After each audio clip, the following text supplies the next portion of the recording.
it's time. Newcastle United's 17th appearance at Wembley. They've lost 5 domestic finals here since they won in '55. This time needs to be different. Ticking up to 45. Trippier with drift. In goes Burn! Moving. Livramento lifted it in, and Murphy is back stick. At last! At long, long last! Newcastle United are winners!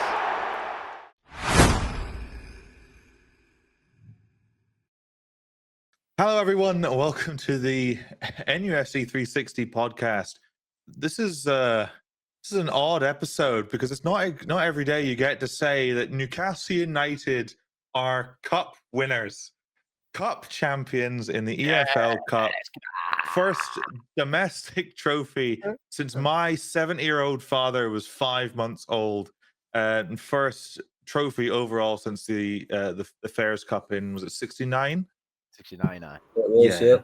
I don't know what to do with myself, lads. I mean, it's been a few days. We've had time to process. This has gone out a good few days after the actual final itself. Just starting with some emotions. How are you boys both feeling after the cup? Yeah, I mean, obviously, I think Newcastle. It's one of those things where I never thought I'd see Newcastle win anything, like especially you know those years under Ashley and stuff where we're basically told the cups don't matter.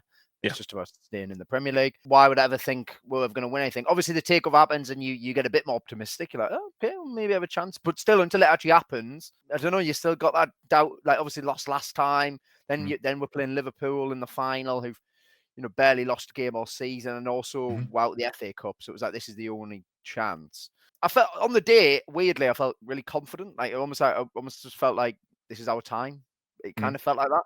Don't know why. Just did. I think it felt a bit less emotional this time around, didn't it? Because last time there was all those open letters from families and stuff to the players, particularly the one that did the rounds again was Dan Burns' dad, David, his open letter, and we have it all felt, I think Howe himself said, it all felt a bit more professional this time around. Yeah, it was a bit less more sort of. I think, as you said, I think the experience that they got from the last final really helped in the end because it felt like it was much more about down to business. Like, as I said, we didn't have Dan Burns saying, I'm going to get me super measured and all that stuff. Don't get us wrong, like that was great content. I'm disappointed he didn't do it after the game this time. Yeah. I still think it was just a better message from the players. And it was almost like we've learned our lesson. We know what it feels like.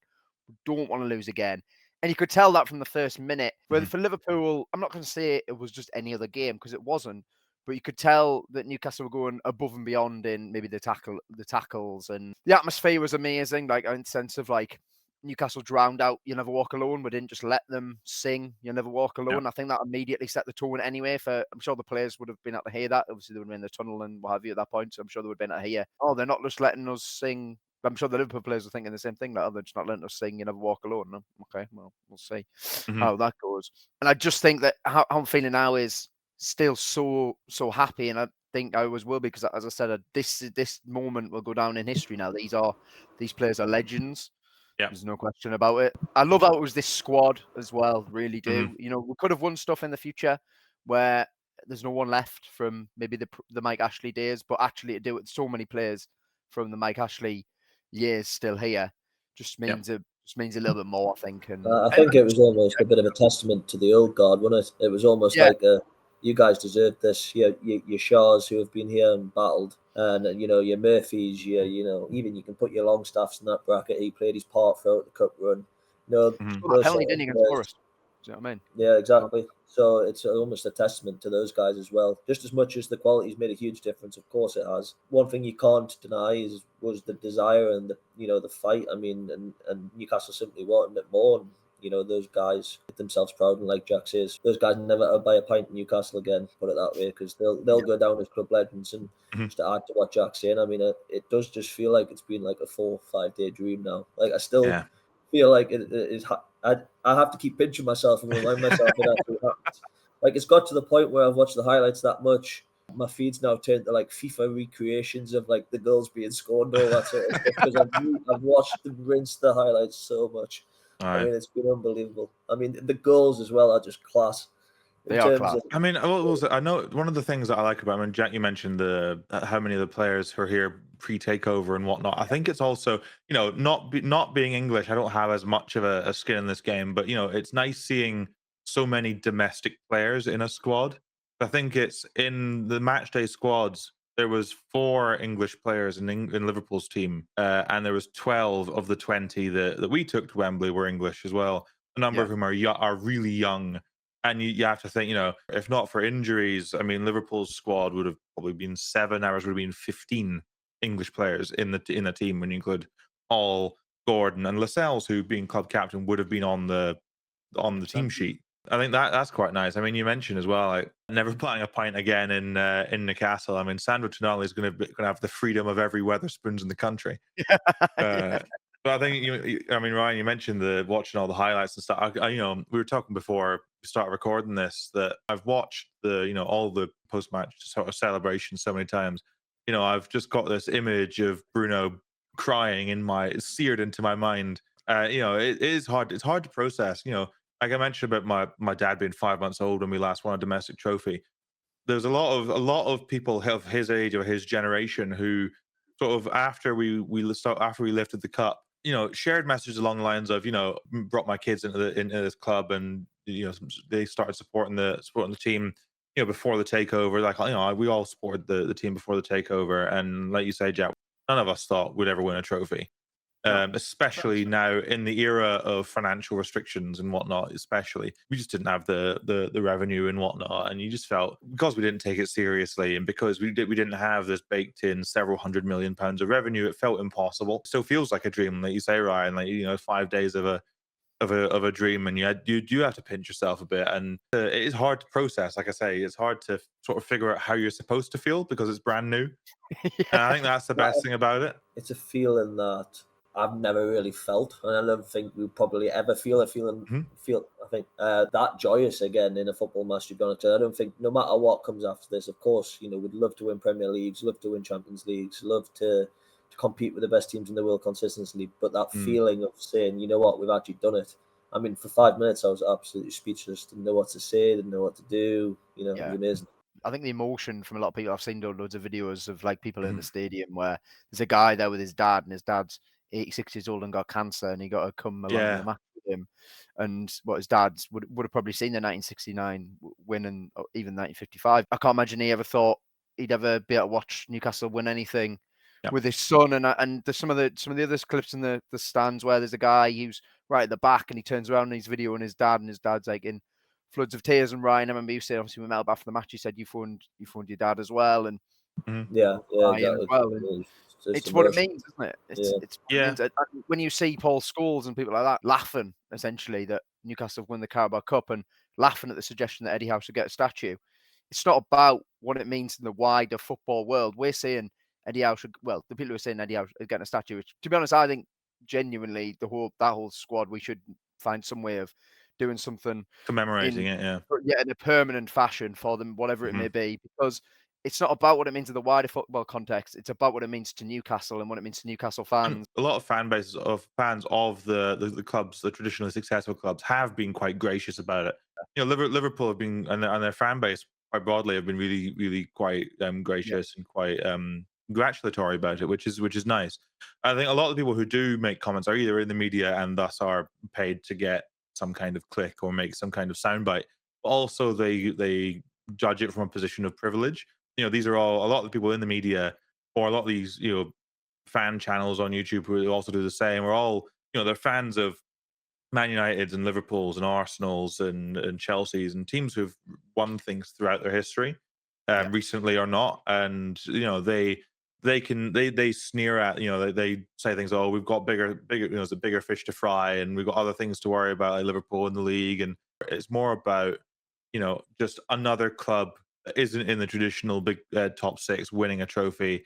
We've won more trophies in the last 5 years than Arsenal have, which is great. Which is a great one to point out. And Howe's won as many as Arteta now as well. Like, I'm not counting the Community Shield. I'm not counting the Community Shield. No, that's not a real trophy. No, I think you're right. You're right though. There's a lot of, you get that everywhere these days with social media, don't you? People trying to tell people how to celebrate and how they should react to a goal and whatever. And I think unless you really, for a lot of people in Newcastle, I don't think people quite understand. It's in the family, it's the city, and everyone looks forward to it. There's some people, who decide they're going to be a Liverpool fan or a Man United fan. They've got no connections to the club. It doesn't mean as much. Like it simply doesn't mean as much, and not for everyone, but for some people. And I don't, and Paul Scholes and all this, but it's that telling people how they should celebrate, like you say, Jack. It was a memorable moment for the club, a moment we've been waiting so long for, so it should be commemorated. If we're going to do a parade, yeah, we will, and it'll be absolutely mint, and everyone will love it. So, yeah, the parade's great. Can't wait. Right? Yeah. I think the thing that makes it sweeter as well is that it was completely and utterly deserved. I mean, you look at. I mean, I mentioned before the record, I've got all my stats ready. But then you look at the game itself. Like, we won every second ball. It seemed like we were fighting for it way harder than they were. And there's obviously been suggestions. They will be tired from the lack of rotation, and there's a bit of a gut punch that they went out in the Champions League just before, whereas we managed to win a game, as ugly as it was, just before we won the cup. So there was the slight edge of momentum and energy, and we looked like we had more energy. I mean, Liverpool didn't really have a kick of the ball up until the final kick of the first half. Liverpool had 0 XG, complete 0.00 XG. We allowed them nothing. Yeah, no shots. Yeah, I mean, throughout the game, it was I think just comparing the midfields, which is where I think the match was won in midfield. I think Bruno was obviously Bruno emotionally was a rock for us, and obviously after the game you saw all those emotions come out. I think Tonali, didn't talk about the midfield as a whole. I think a lot of people don't talk about Tonali during the game because he didn't put foot wrong, but he's a bit more of a reserved, so he didn't quite have the Bruno and Joelinton moments of gesturing to the crowd and really screaming at them and everything. Obviously, they're skewed a little bit by the possession stats, but between the midfields, I mean, our midfield had 11 tackles and interceptions combined in the game. Liverpool's only had 5. I don't think Alexis McAllister had a single tackle or interception in the game. I mean, I really rate McAllister, but yeah, he was nowhere in that game. I mean, you wouldn't have even known he was playing on Sunday. No, really with Tonali, as you say, he probably did go a little bit under the radar, but he just runs forever. When that video when he shoved off Van Dijk, that is brilliant. That is fantastic. Van Dijk just bounced off him. Yeah, and Van Dijk bounces off him, and then the chest bump with Willock as well. That was great as well. But I think when they held up in the corner, yeah, Joelinton. I mean, I know Dan Burn got man of the match, but that was a Joelinton deserved a shout at least. So I think Burn, if Burn didn't score his goal, I think Joelinton probably would have got the man of the match. I don't think Joelinton will ever have a better 90 minutes in his career than that, because he was just absolutely every block, every tackle. The fronts down 40 yards, just muscling them off the ball. It was the passion every time he won a tackle. Even the dirty side of his game, which everyone hates, as a neutral. Harvey Elliott, that was he did. He Chiellini'd him. I think bringing him down is being nice. I mean, he literally rolled him to the floor, but it's that side. It's that desperation to win, and we saw that. We didn't see that in the last final, and we saw that this final. And we could talk about the players all day, but amazing. No, he made two key moments for me. One where he chased down Quansah, where Quansah played a 1-2, and he looked like he was. I mean, doing his one, Quansah's not Trent, but he was still running their way down the right wing, and Joelinton charged all the way back to him, tackled him, won the ball, then won the foul, then got the crowd going. And I think I've seen loads of people say they turned to each other and were like, "Oh, we're going to win now." Like, it was almost like that. For some reason, that felt like a big moment for people. And then his tackle on Robertson.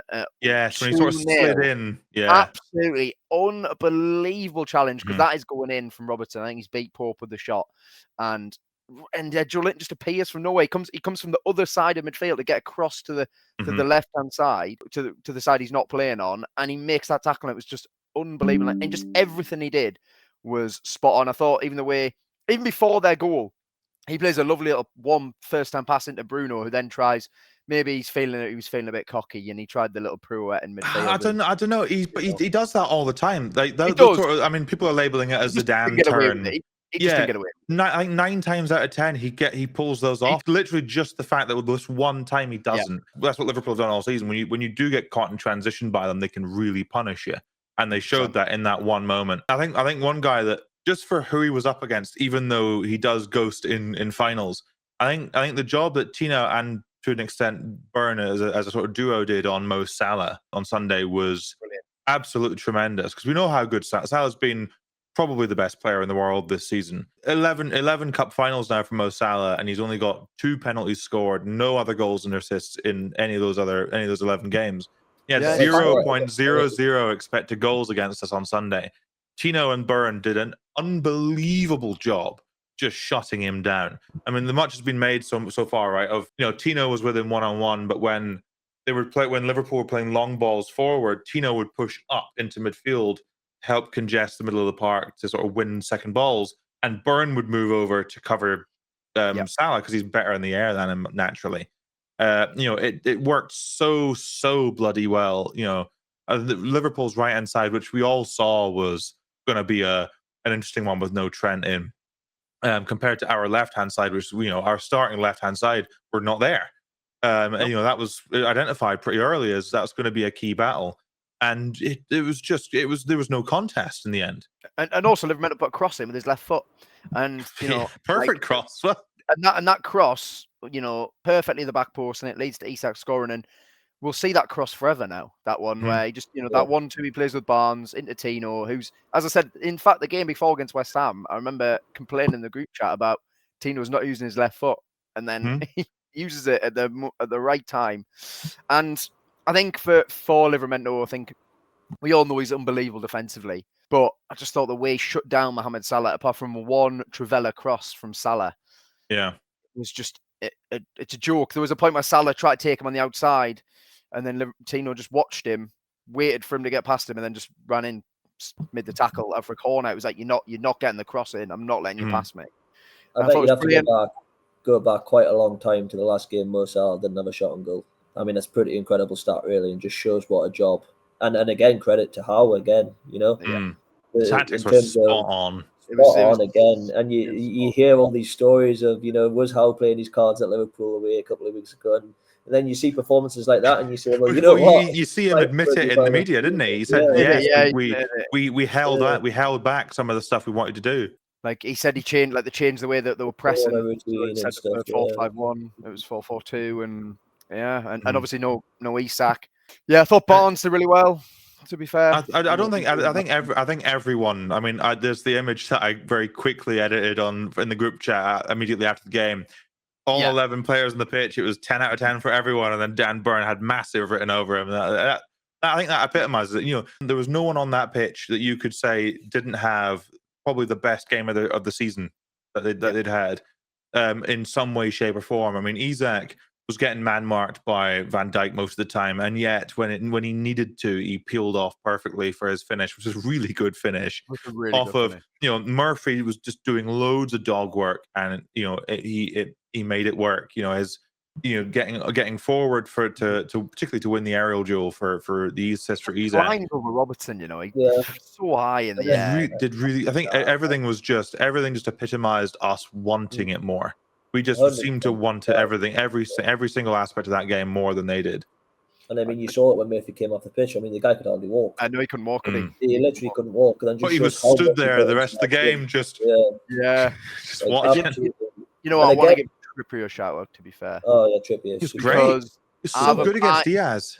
But I've said on this show many times that I think we should have sold him, right? I have, right? Okay, you know, I think we got past the point of him being useful for the team. Yep. But you know what? That he rolled the years back there. That was just an unbelievable performance. He was so good in possession, out of possession.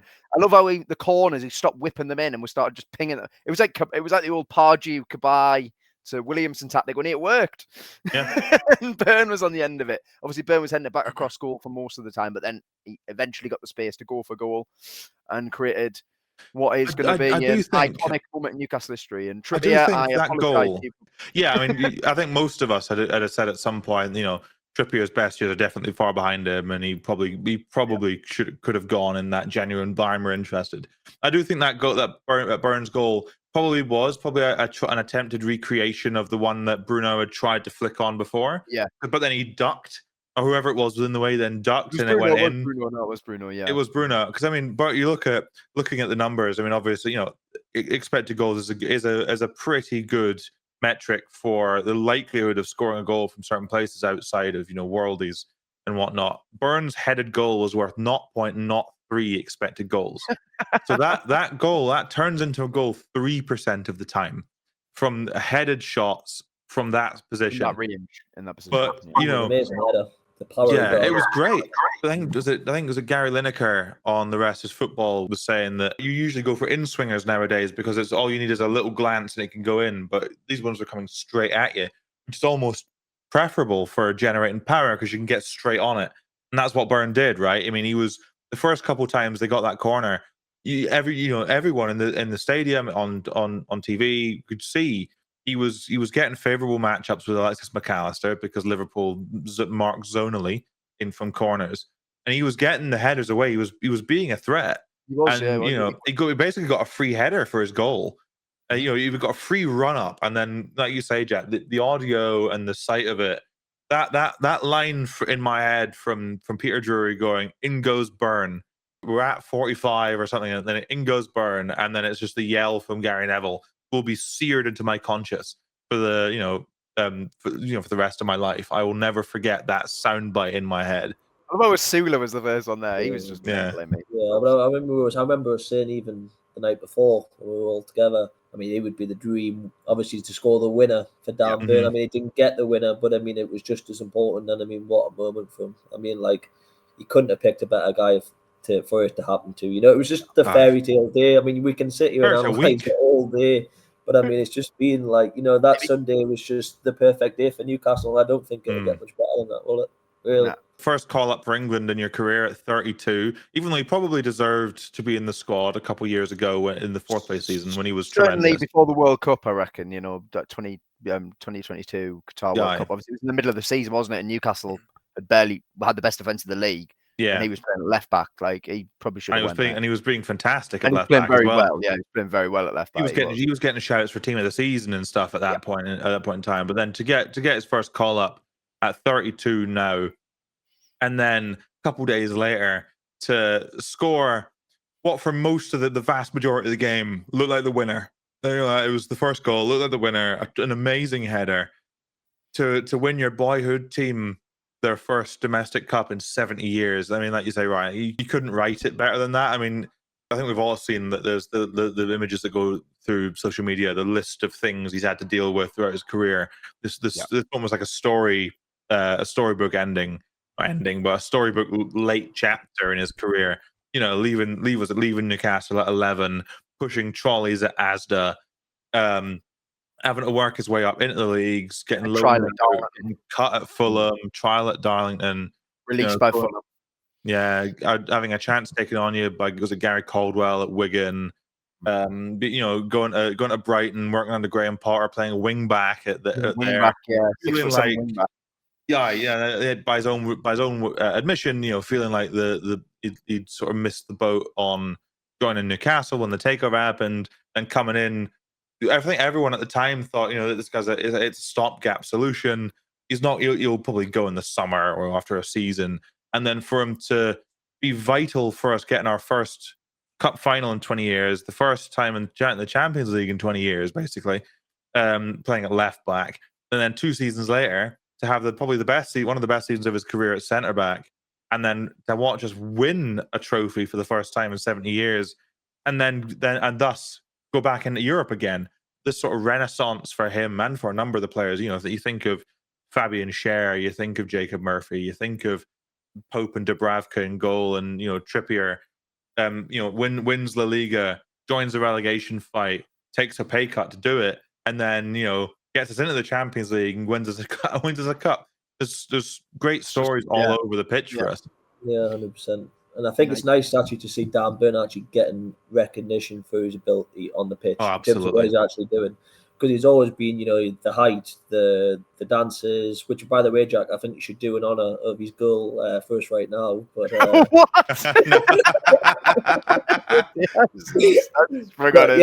In terms of, getting that England call up, and he's not in there, Tuchel said some great stuff about him, and he's in there because he deserves it. In terms of the last 4 years, he's never really put a foot wrong for Newcastle. He's played where he's been asked to play and always given his all, and he'll go down as one of our best ever signings without a doubt. But like you said, Steve, so many great stories in terms of so good. Linton 5 years ago saying that he would have put a performance in like that in a cup final and win Newcastle a trophy. He would have been at Newcastle still. Yeah. Right. 40 was it 40 million quid for a guy who was just a slightly an above average wide forward in Germany, who brought in to be a striker, given the number 9, was one of the worst signings in Premier League history at that point. No, it was legitimately. I think he made Cole Court look like a world beater. He was that bad. I mean, he was one of the worst footballers I've ever seen. and then to become probably the best box to box midfielder in England over the past couple of years. He's been unbelievable to get called up to Brazil a few times, along with Bruno, and to just be idolized after having such a rough time, with a coach who clearly loves him. And you wouldn't be surprised. No, I think that at this point, no one would be shocked. I don't think any of us really want him to leave. But if a huge club came in and wanted him, none of us would be shocked by that. He could play for pretty much. He's so physically gifted. He's so tactically flexible and intelligent. He could play for any team in the world at this point. And like the rest of them, he's an icon. I mean, I think, like you say, Jack, we could. I think it would be nice to see some kind of commemoration, some kind of memorialization for the entire squad. I mean, obviously, there's been the calls for Eddie Howe to get a statue. Having won a trophy just for his 3.5 seasons he's had with us, basically, he is probably arguably our greatest manager in modern history. He's won a trophy. There's not even an argument. I mean, he's the best. In terms of material success, he is probably the best since Stan Seymour. I mean, because it was Joe Harvey. He won us the second division and won us the Fairs Cup, which went on to be. It was one of the two. I think that and the Cup Winners' Cup became the UEFA Cup. Then if you look at the Intercity Fairs Cup on Wikipedia, whatever, it says that it became the UEFA Cup, and then obviously the Europa League. And then Stan Seymour's teams in the 50s were the ones that won a bunch of trophies. And you go back to like the 20s and 30s for other stuff. I think in terms of the emotion and the nostalgia we have for them, obviously Keegan and Robson are still in that pantheon of greats. But when you actually break it down, what Eddie Howe has done at Newcastle United, it is quite remarkable. It's insane. He came in after probably the most dour period the club had at that point under Mike Ashley.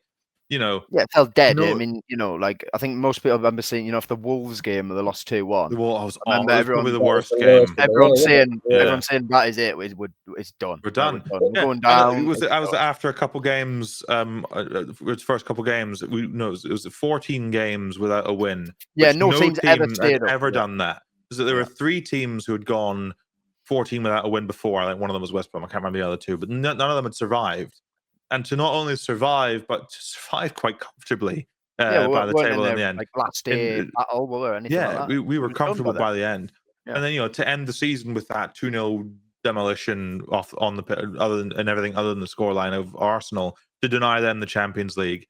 And the next season, after surviving relegation, to have the joint best defense in the league along with City, to go to a cup final, albeit lose a first cup final in 20 years. And to get Champions League football season out, and you look at last season, if it wasn't for City not turning up, we would have had Europe again. We had a Champions League campaign and one of the greatest nights I will ever remember, in beating PSG 4-1 at home. And then having one of the best attacks in the league, and if not for a league worst injury record, we would have been in the Champions League again. I'm convinced. We only finished 7th.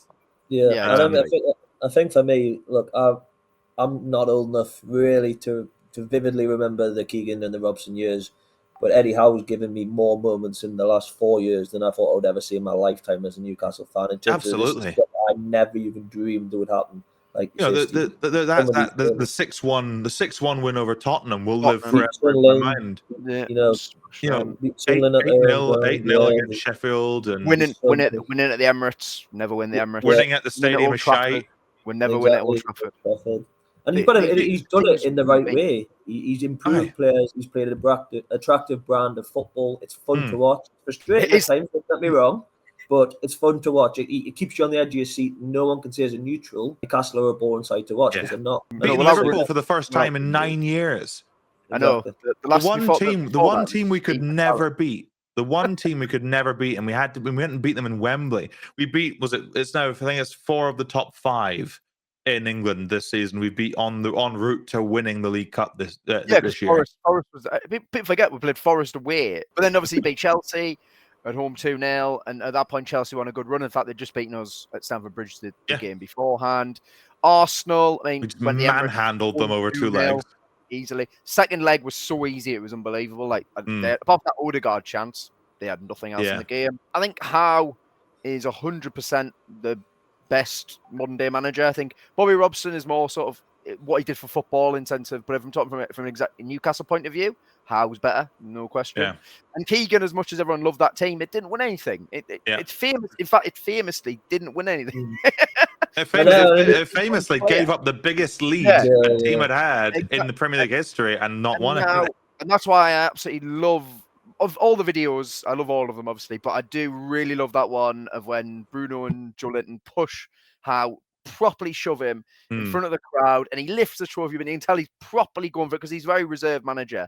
But you can tell that meant so much to him, and I think it means a lot in the widest terms as well, because that's the first English manager who's won anything since 2008, Harry Redknapp. There's now no question. First English manager to win the League Cup since McLaren in 2004. Yeah, Steve McLaren, our second best manager of the modern era. Is that right, lads? What, Steve McLaren? Steve McLaren, second best manager. He was the last Newcastle manager to beat Liverpool. He was the last manager to beat. I was there. I was there in that game. But even Rafa couldn't do it. Even Rafa couldn't. No one could. But Howe's done it. Even Howe couldn't. He struggled. In the games. Yeah, we got denied at one point, so obviously. But yeah, I just think what it means in terms of like for wider English football as well. You know, I think there's a lot of criticism of English coaches and what have you, and managers and what have you. There's now no question that Eddie Howe is the best English manager around. Also, there's no question that he's easily one of the best in the Premier League. He's competing with them every single week. He's adapting all the time. I thought the way that we learned from the way we played Liverpool literally a couple of weeks ago was just top draw. He is... you can't almost describe how good he is, and he's so humble about it all. And and obviously his coaching staff are brilliant as well. You know, they clearly are. He's not doing it on his own. He's not. You only have to watch Bruno at the end of that video where he's hugging Eddie Howe for about 30 seconds. They're both crying into each other, and Bruno's saying how much he loves him. Essentially, then Joe Linton's interview with Sky Sports, where they ask him for the last minute what Eddie Howe means to him, and he nearly breaks down in tears because he just said, you know, I'd go out and give everything, every game for Eddie because he believed in me. And that shows you, they sum it up more than anything. That they know how important he's been to them. We, as Newcastle fans, as much as there's been criticism this season, you're allowed to have criticism. He's not going to get it right. He's not going to get it right all the time. But he's now delivered a moment that is iconic. We'll go down our history, and I sincerely hope he's here for many years. He could get us relegated now, and I wouldn't care. I wouldn't care. You know, you mentioned, Jet. I mean, you mentioned like the criticism. We had one of the worst in terms of performances, one of the worst sort of small periods of time that we had under him this season, and we still have a very good shout of getting Champions League, and we won a cup, which obviously it shows just how high the bar has risen for us. When you look back last season, you go to December last season we had all the injuries, but this season we've gone from losing 2-0 at home in one of the ugliest games I've seen us play as a team against West Ham, and then not get a single shot on target against Palace away at Selhurst Park in an equally ugly performance. Smashed by Brentford. We've been absolutely punished by teams in the bad points this season. But the bad points, is one or 2 weeks at a time. Like I say, that this is how far the bar has risen. That if that's bad enough to see how we get criticised and get questioned, and then for him to just rebound, win 9 in a row, and then go and win a trophy. We've got a free hit now for the rest of the season. We've got guaranteed. Was it Conference League playoffs? I was just about to say that. Yeah, we're guaranteed Conference League now. So, I mean, in theory, of course, it could go one or two ways in the sense that the lads might down tools, which, to be honest, I don't think they will. No, I don't think they I will. think Like they're you gonna say, use it. You can but almost even tell with even the way. springboard, isn't it? It takes a bit of pressure off you. It's Yeah. you're in Europe, and it's a very gettable trophy. It's a chance to win another one. If if we do finish 7th or 8th, then so be it. They've given us a moment we'll never forget. But like you say, Stephen, Howe, every time he's been doubted, it's happened a couple of times in terms of even that season we finished 4th, for example. We went through a little sticky spell, and it's happened. Yep. And then when people don't expect it, we come out the other side and we come out even better. So, absolutely. And that credit, that takes a good manager, because it takes a lot sometimes. We've said this season, he hasn't had a first-team player really in 3 windows. How do you keep the squad motivated like that? And some of the performances, and like you say, how many times have we sat here and said, Howe got it spot on? More times than we say he's got it totally wrong, because we've seen it several times this season. No, he's just totally obsessed with football, isn't he? He's totally obsessed with making players better, making the team better. He said when he first joined that he wanted to win something for Newcastle. That's always been in his mind, and now he's done it. And it's like it's still incredible. And as I say, that image of him lifting the trophy will just be etched in my brain forever, because that's the culmination of all his hard work and all of what he's done with his coaching staff. And Graham Jones as well. I love all the reaction from Graham Jones. He was properly in tears. He's a Geordie. He never thought he'd probably even get work with Newcastle, never mind win something with Newcastle. And just Eddie, he's just an absolute. He's a legend now. And as I said, genuinely hope he's here for forever until he wants to leave. Obviously, let's be fair, after the World Cup 2026, however that goes, I'm sure England will be interested. But I mean, he is. I mean, all the English pundits have been saying for ages now. Oh yeah, obviously you want someone from your country to manage your national team, and there is no better English coach around than Howe. He's obviously the best English manager. The reservations you've seen in the past from some of the pundits, which I didn't agree with at the time, but it was that Howe hasn't taken that next step in terms of he hasn't been a major trophy winner, and now he's done it. And to be honest with you, look, I mean, I know we're theoretically talking here, but he's closed that chapter off at Newcastle. He's ambitious; he'll want more, but you wouldn't blame him if he said, "You know what, now's my time," and he fully deserves it. So. You also then think that I mean, the club's ambitious and the club will want more. I mean, one of the things that you saw in the celebration when they went to get their medals is they made a point of giving the chairman Yasser Al-Rumayyan the trophy as well. And if you're PIF, as much as the criticism of their involvement in English football is valid and whatnot, this trophy will completely validate the project to them. Within 3 full seasons of them owning us, they've been to 2 finals, they've been to Champions League, and they've won a trophy, which is something that we hadn't done in several decades. From now on, I mean, we've seen the reports that since the trophy, Yasser Al-Rumayyan has told the club, the hierarchy at the club, you have to resist any attempts to sign Alexander Isak. You have to. Obviously, he was the one who was the real instigator of us signing him in the first place. After Wilson got injured, he was the one who came in and told us, make a big splash, go for someone big. We ended up with Isak. If you're the ownership, obviously we've heard all the drip feeding of we're going to get a new stadium, like a 65,000 seater, brand spanking new stadium. We've won a trophy. We've got a big summer coming.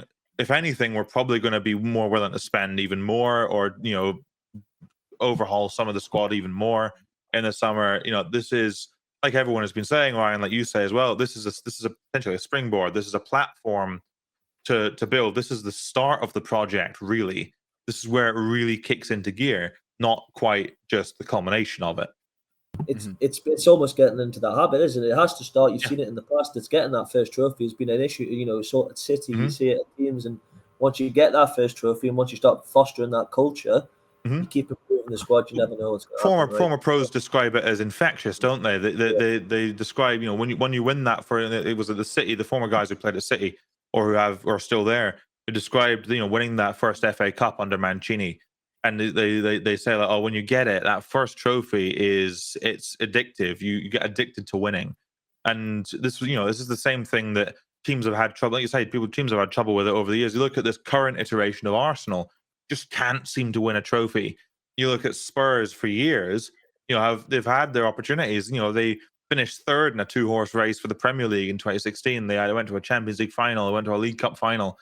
And they always find a way to screw it up, and that was always our story, right? That was always Newcastle. The multiple trips to Wembley, semi-finals and finals, and we haven't turned up. That has been a regular thing for us. As we get there and we just don't show up. And it was 2 years ago against Man United. It was in the finals against Liverpool. It was in the last final against Liverpool. It was every time you turn up, you just don't put in the right performance, or you're too distracted, or you're overawed, and it doesn't pan out. And especially against a team like Liverpool, who are used to winning. They are, throughout their history, have been serial winners at different points, and for us to beat them for our first trophy in decades, everything is just the trajectory of everything at Newcastle is just straight upwards. You don't see how anything can go too badly wrong from here on out, assuming we can keep hold of our stars, which we probably will. I reckon. Assuming they stay free of injury, which our injury record since we brought in James Bunce and the team has been significantly improved, and Howe has talked about how good he's been. Bunce has been for the team's sort of health and well-being sort of regimen. Everything just seems to be going in the right direction. Ultimately, I think, going back to the question about Howe getting a statue, I think he should. But maybe not with a League Cup. League Cup in hand or not, there's been that sort of mock image done of him holding up a League Cup or a statue. I think he'll get a statue. I think just what he means for the beginning of the PIF project, and the post takeover Newcastle United and winning us our first trophy. I think he deserves one. I think he will get one. I think there'll be images of this team up inside the ground and in the new ground for years to come. There's been all those jokes that I've sort of bought into actually believing the idea is when we get our new stadium, the road leading up to the new stadium should be called Howe Way. Because I think that just, it's a good name. It fits the fan base and the area. It's perfect. I think. And then you get a sponsor for it as well. The Huawei Howe Way. The Huawei Howe. Oh, that's easy to do. And I think, Stephen, like you say, I think even if it doesn't happen immediately, Howe won't want it to happen immediately. But how good would it be, let's say 40 years down the line, and you go back and you'll always remember that moment. It'll always remind you of that moment. You know what I mean? And the joy that it brought us, and what we're sitting here doing now, and what we're chatting about. And he deserves it. And even if it's not just for him, it's a commemoration of that moment and Howe and his players and everything. You know what I mean? Brilliant. No, so have you seen the bit when he hugs Dan Burn and they get the camera in? He's hugging Dan Burn and he goes, "What a fucking day." He actually do it go back and listen to it again. It's right at the end of the game. He's hugging Dan Burn. You can hear him say, "What a fucking day." Yeah. And he's absolutely right, because it was. And I think, as we're saying, I just get a statue 100%. I think if you look at what you're talking about going forward, look, there's no guarantee Newcastle will ever win anything ever again. Yeah. There's not. There's really not. So I think that people diminishing this and what have you, that's why it's wrong. You only get so many chances to win a trophy a season. 100%. Realistically, if you're not in Europe, you have 3 chances to win. And how many teams can win the Premier League? 3, 2, if that. So then you've got the FA Cup and the Carabao Cup. So this weird thing that has just happened over years, where it's just become more important to finish in the top 4 than win a trophy, is absolutely insane. Because ask all those Newcastle fans who, wherever we were, wherever we watched it, never forget that. Don't get us wrong, finishing the top 4 was great, but I can't really remember where I was when it happened. I don't know. I remember exactly where I'll be for that. And also, I think if you look at the FA Cup now coming up, I want any other team than Man City to win it, because it means so much more to the Fulham fans, the Villa fans, the Palace fans, Nottingham Forest fans. I would love for one of those teams to win it, because they can get to have their day like that as well. Especially a team like Palace, who've never won anything. You look, there's that graphic that's done the rounds a little bit of the number of days since a team has won their last trophy. I think, what was it, or the years in which the current Premier League sides won their last trophy, and then it was us, obviously, in 2025. But then it's you look at Palace have never won it. It's been 1990 was the last time Forest won something. It's been decades. There are people who've grown up watching, like with Newcastle United, people who've grown up watching some of these teams, like Palace fans. None of them, there's generations of Palace fans have grown up, lived and died never seeing their team win a trophy. It's an easy thing to say, but it's also I think everyone would agree that you'd rather see any of them win than the City. Yeah, I want Bournemouth to beat Man City so they don't even get at Wembley. Yeah, And then yeah. literally whoever wins out of it, don't care. Have your day. Totally deserve it. And I agree. And I think, to be fair, for as much as we're saying there's been a few comments about people saying, oh, it's only the League Cup, I think the rest, a lot of the fan bases have been excellent, in terms of how they've responded to it. And they've been genuinely happy for Newcastle for that same reason. Yeah. And that you're 100% spot on, Jack, because, the elation that I felt in that moment, I could give that to someone else. As long as there's not fucking Sunderland or Man United or anything. Yeah. I'd be, Or maybe an Arsenal fan, yeah. Yeah, I'm an Arsenal fan. I'd love for them to experience that as well and be able to experience I hope, the family in the city. I hope the way Newcastle fans reacted to this maybe makes people take the Carabao Cup a bit more seriously next season. Like, I know the prize money's nothing. I mean, £100,000 of the prize money. But it's not about the prize money, and I think all the players I'm pretty sure in their contract this season, they had some pretty hefty bonuses for winning a trophy. I'm guaranteed they're going to get kind of money for it. But that wasn't their motivation for it. It wasn't. I think if you make the motivation the fact that it's just a chance of winning some silverware and you get so little chances to do it, I really hope next season we see loads of other teams take the Carabao Cup seriously, because Newcastle took it seriously the whole way through. Realistically, we did make changes in games, but it was always still a strong team that went out, because Eddie knew how important it would be and how much it would mean. And now he's created that moment and we'll all have it forever. And I don't think I'll ever get bored of talking about it. Oh, definitely. I mean, it's just one of those things where I think I've heard it mentioned recently. It was the idea that, as much as you can criticize City for winning everything and being boring and everything, one of the things that City have done well is they've taken the League Cup seriously every time as well, particularly under Guardiola. Because Guardiola, particularly, you want to engender that culture of just winning relentlessly, and that means you take even the smallest of trophies, no matter how meaningful they may or may not be to you. You take them seriously.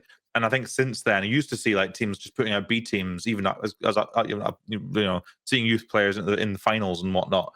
But since Guardiola's been in the country, you've seen Chelsea and Liverpool compete a couple times in finals, and you've seen teams go all out in League Cup finals since for it. And I think that's better for everyone that happens. And obviously, it means that if everyone was playing youth teams and we went full strength in League Cup final, it would still mean just as much to us. But the fact that teams are going full strength, and it makes it even better. And no one can point to it and say, oh, we don't take it seriously, because anyone who does is just bitter. Yeah, exactly. Exactly. And I think you look at it was a perfect run, perfect result, and the perfect performance. We've beaten the best teams, and it's also a little bit of a, fingers up to the top six cartel and all that sort of stuff, because they got protected and they were given a bypass into the quarterfinal pretty much in terms of the ties that they had. They were with that European rule they introduced. European ties. So I mean, like you said, just massive credit to Newcastle. They took it seriously. They performed when they had to, and they've given us a great day. So I guess just thank you. I guess that's all I would say. Absolutely. I'm talking now because it's good, like you say, we could talk all day, but thank you. Eddie Howe. Thank you to everyone in the club. Amazing. I've got one little question I've got for you both before we sort of start wrapping up the episode. What is, when in say 10, 15 years time, 20 years time, when you're looking back at that final, what is for you guys the defining memory of the day? Yeah, Eddie Howe lifting the trophy. Yeah, it just is, because I think it's just the culmination of what he's done and what he's done for the club, and he's turned my club from a team that I never thought would win anything and was publicly told we're not even going to bother trying, to actually taking it seriously, understanding what it meant to the fan base. That's the key thing. He said that he knew that immediately. He understood what it would mean to the fan base, and creating a memory for all those people in the stadium, outside the stadium, wherever we were, Newcastle fans everywhere around the world. That is my thing, because that's just, I put it down more to him than necessarily anything else, and that's what I'm going for. I think for me, the game, it would probably be that Dan Burn goal. But I think what stands out for me actually is admittedly, I wasn't at the game. I was watching it in a pub in London, but I've never seen so many men, women, children all in the same room just crying and so elated, and just the feeling of just pure joy. I don't think I've ever experienced a moment or been in a moment and been surrounded by so many people so joyous at the same time, like that happy. And I think that's something that'll always stick. and it just proves what football means and what football can do. You know, to you as a sport. And that's why we sit and talk about it, right? Yeah, I mean, mine would be something similar to yours, Ryan. But like, I was in Hanwell in West London, with the Hanwell Town Stadium. Obviously, Hanwell Town, founded over 100 years ago by rail workers from Newcastle. That's why they're nicknamed the Geordies. They play in black and white, and they put stuff on for big games and stuff. And they put on a screening of the final. Clubhouse was full of Newcastle fans, and it'll be like you say, Ryan, like watching all those people, loads of burly grown men, like big, large men who are as wide as they are tall, bald guys, just crying their eyes out, just not knowing what to do. There's a particular image in my head of there's a large guy, a little shorter than me, but he's still a really broad, bald chap, and he had his hands on his head, and he was just crying his eyes out, and he was like, I don't know what to do. He was just there's that bewilderment of it. Yeah. And being there with my dad, who had always said, like, he said repeatedly, at times he sort of felt bad but making me support Newcastle United, knowing that we'd never win something. And then now he says it's unfair that we didn't have to wait that long to win to see us win something. That, or maybe a strong shout for the Hanwell Town Club secretary Elsa, who stood up on a chair in the clubhouse and said, "When we score, not if, but when we score, £2 Jaeger bombs at the bar." And then when Burns' goal went in, and then immediately halftime, seeing loads of guys walking around with like 5 or 6 Jaeger bombs at a time, it was magical. It was magical. It was being there with my dad, everyone just being bewildered, everyone hands on heads, just not knowing what to do, and everyone crying a bit. And it's the best day of my life. Realistically, that's the best day of my life. Without a doubt. And you know what it is? I'm actually quite glad it's the international break for once, because we can savor this moment even longer. And you get to see Dan Burn play for England as well at the same time. And the players can all celebrate it properly when they get back at that parade, because obviously a lot of them went off to, because I forgot, to be fair, obviously everyone was going by Dan Burn. Tino also did same international duty as well, and Bruno said he was getting on a flight at 6 a.m. Gordon's with England. Isaac's in Sweden. He's been talking to the Swedish media and whatnot. Yeah, everyone's away. Even some of the young lads. Lewis Miley won't get to, because he's away with England under 19. He played yesterday. He played last night. Was it last night? Yeah. A lot of the players just won't be there. They'll It was fate to get knocked out of the FA Cup so we could have that weekend free before play Brentford. That's what definitely 100%. But anyway, I think we'll cut short the emotion a little bit, and because we like Ryan, like you say, we could talk about this for fucking hours, and we could just repeat the same topics over and over and just wax lyrical about everybody. Thank you everyone for joining us on what is a very celebratory episode of the pod, albeit a few days after the fact. Let us know in the comments below, like what's your defining memory of the cup final, and yes or no, should Eddie Howe get a statue at the end of Howe Way when we have a new stadium? Other than that, thank you very much for watching. Leave us a like and a subscribe, and take care.